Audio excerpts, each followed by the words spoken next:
It's the start of a new era at Crabble as Dover have moved to full-time training for the first time in the club's history. Coinciding with the appointment of Andy Hessenthaler as manager this week, athletics players will now train during the daytime. Watch as Andy, Chairman Jim Parmenter and joint first-team coaches Darren, Hare and Nicky, Southall discuss why the training schedule has changed and how it will impact the club. We've got a plan together that we'll train every day like any other professional team do. And there's, most teams in this league now do that, and you've got to do that because it's, like I said, it's a tough league. So we'll be training 4 days a week plus playing on a Saturday.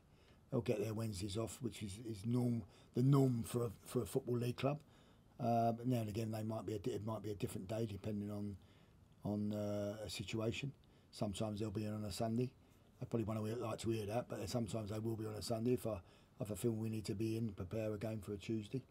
And that won't be punishment or anything like that. That's preparing the right way. We spoke about obviously when Andy had news of it, and I think it needs to do that. It's a professional league now, and just them extra 2 days could be the main difference from getting points and losing points.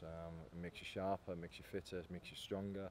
So all in all, I think it's quite attractive as well when you look at your sign players instead of training on an evening. You're looking at players that have played coming out of the league who've obviously been daytime training, and to go back to that, I think that's what really should happen, and it will happen, and we're looking forward to it.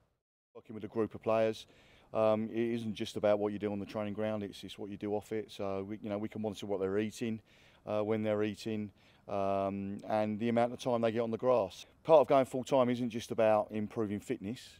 Part of becoming fit is also learning how to recover properly. So sometimes training evenings, by the time you get home, that can have a negative impact on them preparing for a game at the weekend. But what will a typical training day look like? But if we didn't have a midweek game, you'd probably find that Monday would be pretty much of a recovery kind of day, maybe a little bit of a loosener really. Tuesday would be quite I would say a more physical day, so you'd probably find that there was a little bit more tempo to the delivery of the session. They'd probably have a recovery day, which I know Andy likes to have a Wednesday as a rest day for the players, and then you'll have your technical and tactical stuff on a Thursday and a Friday. Well, clearly we've been struggling. We're in the bottom two of the league. What's been obvious to me as we've been watching games is that the full-time training is showing, and the part-time training is showing. There's things we need to do. We need to work on things, and we need to be a bit fitter.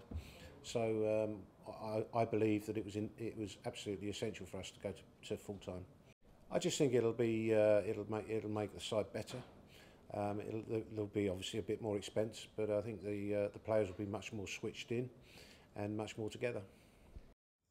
We need to climb the table, and we need to get these players on the training ground on a regular basis as a group and individual work, and that's the key.